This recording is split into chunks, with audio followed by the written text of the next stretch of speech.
Onyabo namata. Kiki. Kati njagala nkubuuzeeyo ekigambo kimu. Muoza. Obadde olowooza sijje? Nange tomutrainize tokuva eyo okutuuka wano ne maama jana kusanga wano. Ojabye nze nagamba nyina ebyewuunyisa nyina surprises ku nsi eno. Olaba Tomoza abstractinze. Tekyeyumonyeza. Banno.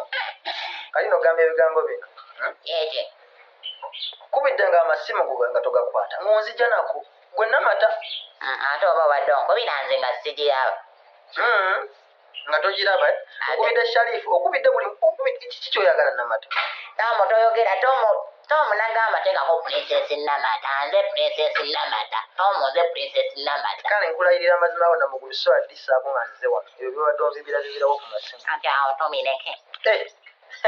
Nga ndi wano yakunkuba ggwe. Tomu temanyi onyiiza oyagala kunkuba. Nga lwaki sikuwani